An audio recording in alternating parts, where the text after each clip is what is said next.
Hey, my name's Shaw Stork, and today I'm going to be taking you guys through the documentary I chose to do called Saving Capitalism, created and narrated by Robert Reich in 2017. First, I'm going to go through kind of the summary of it, and then after that, I'm going to be talking about like the key takeaways that we had on the documentary, the expectations versus the reality, my expectations going into it versus the reality of the actual documentary, the connections to our course, and then lastly, kind of if I would recommend it for you um, as a peer.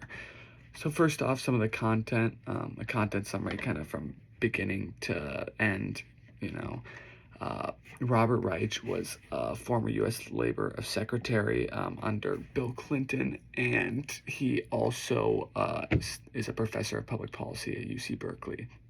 So he's very educated on the matter that he's speaking of. He's been in politics and the government for over 50 years, and so he's very nuanced with everything that he's talking about.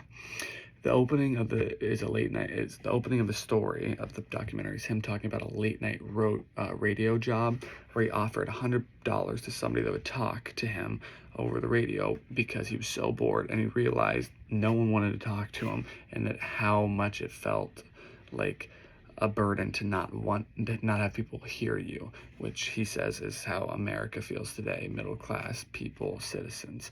After that, he's been talking about how the middle class hasn't advanced in 30 years despite working hard, and how if people are working hard, if people have full-time jobs, they should not be not being able to make ends meet.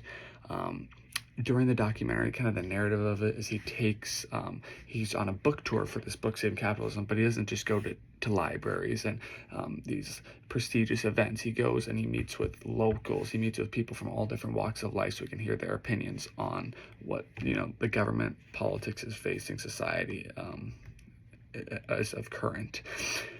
For example, he met with farmer Darvin Bentledge, who talked about his income not being able to make ends meet, $20,000 only in profit margin from spending $300,000 on his farm and only having $320,000 made. And so this, you can tell, is difficult. He also talked to a lady that is a McDonald's drive-through worker who is a single mother, and she wasn't able to make ends meet, and $12.50 wage, $1,200 a month. And so that's something that's difficult when she has to pay $900 in rent, she said, to make ends meet. He also had dinners with business elites, which was a cool kind of dichotomy versus meeting with these locals and talking with them about removing politics from it. What do they believe? And there's actually an interesting story of one of the men saying, why is it wrong for people? I know two friends of mine, one an immigrant that started a high-tech company that generates lots of wealth, but hence creates a lot of disparity, income inequality. Should these men who have enacted the American dream feel wrong for, pursuing their dreams and making the world a better place in ways, and in some ways, not be just as a result of their hard work? So it's difficult, and he's kind of navigating both sides, which I appreciated while watching. He talks about meeting with Dave Bratt, who was running for Congress at the time in 2017, who is one of the most Republican kind of people running. And he was talking about how it's not really Republican versus Democrat anymore. It's actually establishment versus anti-establishment. So people aren't considering political parties as much as they used to. And now it's more about, government, no government. And Reich actually says that it's not about government or no government. That's a fiction. It's about how much, or the use of the government. It also talks about kind of ending on a crossroad between authoritarian populism, kind of the Trump order, and then democratic renewal, Bernie Sanders, Hillary Clinton, and such, and kind of the juxtaposition of those two. Authoritarian populism is kind of like taking control of the matters and trying to search for people's, trying to take control of what people are saying, and, not really making much change as to what people are saying, versus democratic renewals, kind of reform of the entire government in ways. Some key takeaways I had, a few quotes. Rules matter, so that connected with class. Those with money, Wall Street, the big corporations, the elites, they bend the regulations to their advantages. There's a lot of data and research, such as like a Princeton study that was in this, that the average worker or just the average American citizen is almost subliminal when in terms of making an impact to get public policy versus, the elites who have the most say and the most way and sway over the magnitude of their sway is, unparalleled. Um, it also, we were talking, another key takeaway I had was the the Powell memo. He talked about the Powell memo, which actually was spoken about in class as well, and is kind of the intellectual backbone of modern corporate strategy. So that is kind of like vouching for big businesses and big corporations, and that they have to pursue, you know, profit maximization, all these different things, because that is a mandate, and that is what keeps the economy running nowadays. Um, Next, expectations versus reality, kind of in a condensed manner.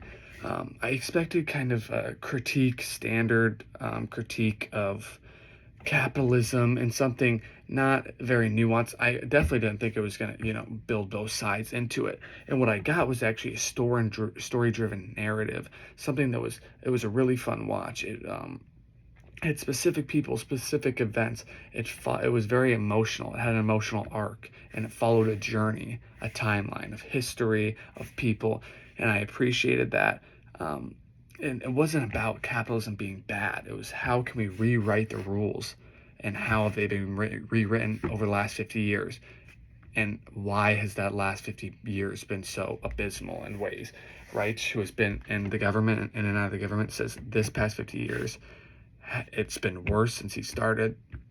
I mean, it's been worse now than since he started, and he's very sad about that, among many.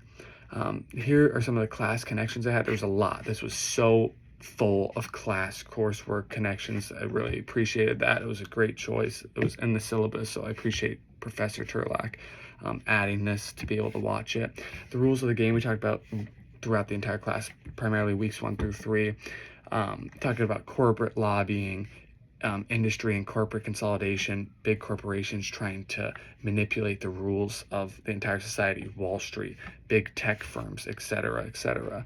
Then we talked about neoliberalism in it, how we talked about in weeks 4 and 5 in our class, and in this it talked about deregulation, weakened labor, massive inequality, and corporate political power. So something about neoliberalism, how government is the problem, kind of enabled these topics. And then Dave Bratt, the congressman, he was running, the guy running for Congress, the Republican conservative that Reich met with, that I was speaking about earlier, talked about crony capitalism, and how one of the quotes was, big guys protecting their turf at the expense of small guys, is what Bratt said. And this matches our class definition perfectly. That is what is running society right now. That's what they mentioned in the video as a primary kind of thing that has been poisoning our economy, our people, everything about our U.S. society, is big corporations taking advantage of many, many, many citizens, a small 1%, using their power to impact the lives of hundreds, thousands, And then we talked about the vicious cycle, and it was kind of spoken upon in this documentary, the inequality loop that happens from when wages stagnate, when the political power concentrates at the top, when there's an increase in wealth, and the disparity becomes that much larger. When the top gets more power, that just means they have more power to manipulate the rules in their favor. Lastly, as a recommendation for this documentary, I can't recommend it enough. It was wonderful to watch. It honestly kind of inspired me to think about capitalism in a new lens. Definitely gonna be, thinking about it in recent weeks, because it really, I mean, the visuals, near the end of it, the visuals was kind of showing a dichotomy of rich versus homeless, people that are experiencing such difficult battles, and people that are winning at what cause, And so for me, I kind of love film and cinema, and this felt like kind of a movie in some sense. It had that emotional arc, that narrative, and I really appreciated that. So thank you for watching, and I can't wait to watch everybody else's videos on this. So thank you.